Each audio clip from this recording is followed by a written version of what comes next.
ब्रज विहारी की बंशी श्री वृंदावन धाम के उस एकांत प्रशांत प्रांत में गूंज उठी।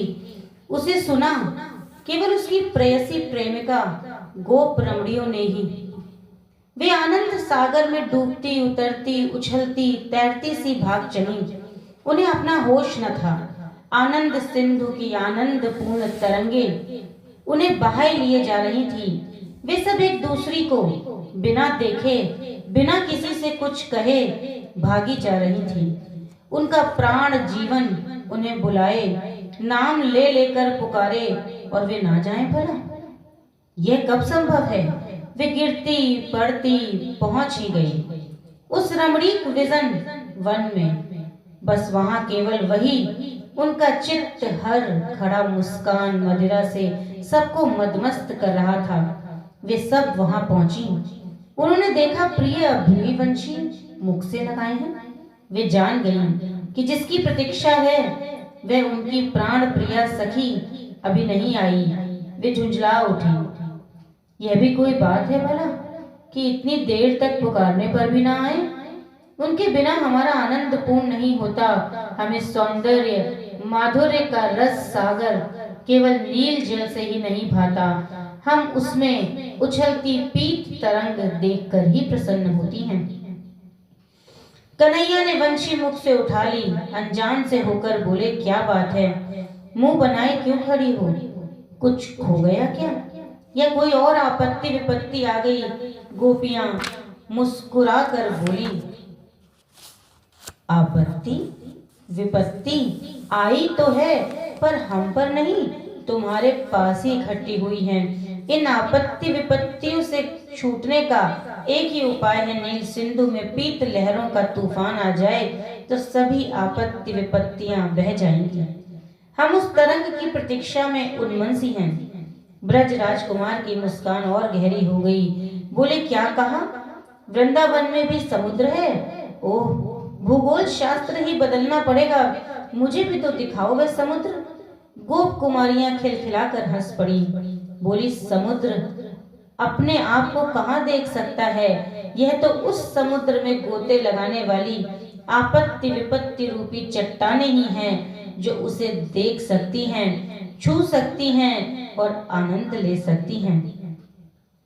यह तुम्हारी नहीं उस नील समुद्र की पीत लहर है जो उस नील रस का आस्वादन कर सकती हैं। सच मानो, हमें तरंग रहित सिंधु नहीं चाहिए। हम श्यामता के साथ उज्ज्वलता भी चाहती हैं। कहाँ है तुम्हारी उज्ज्वलता?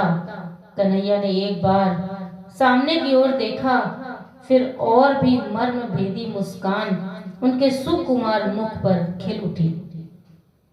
कुछ मद भरे चंचल नयनों में स्थिरता सी आ गई और सामने सभी ने देखा कि नीलिमा में वांछित वह पीत प्रतिमा साकार चली आ रही है। आज का सौंदर्य लावण्य सुकुमारता कुछ अलग ही है।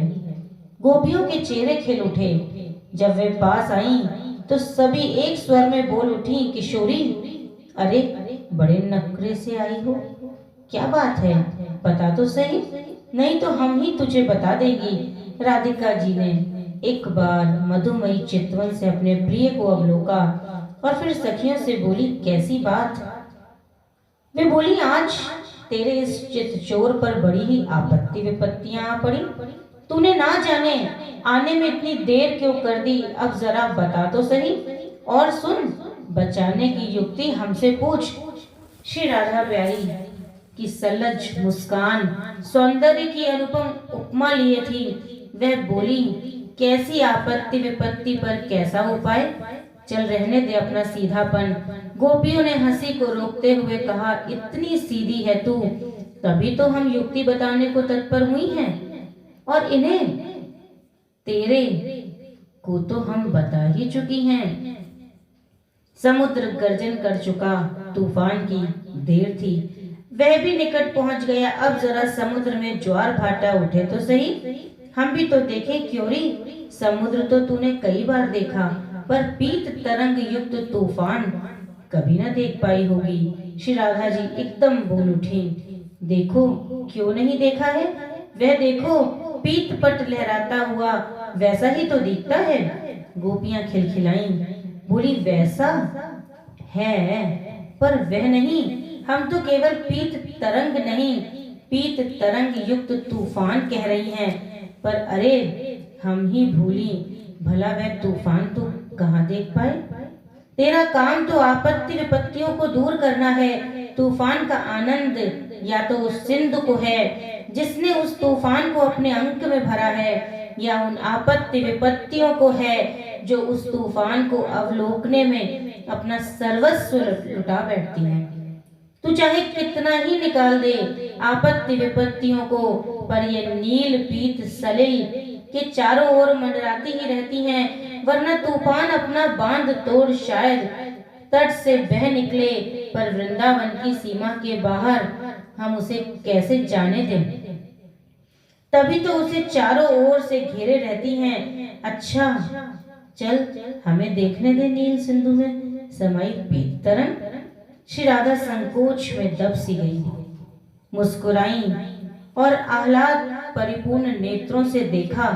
वे निहाल हो गईं और नील पीत ज्योति सलिल में अवगाहन करती हुई वे वृंदावन के उस निकुंज से बाहर आ गईं। मुड़कर देखा तो उनका अनुमान सत्य था और उनके आनंद की सीमा न रही, जब अपने प्रिया प्रीतम की कृतज्ञता और कृपा नहीं, केवल कृतज्ञता और अनुग्रह ही नहीं, प्रेम भरी मस्ती भरी मादकता भरी नजरें अपने पर ही इकट्ठी दिख पड़ी।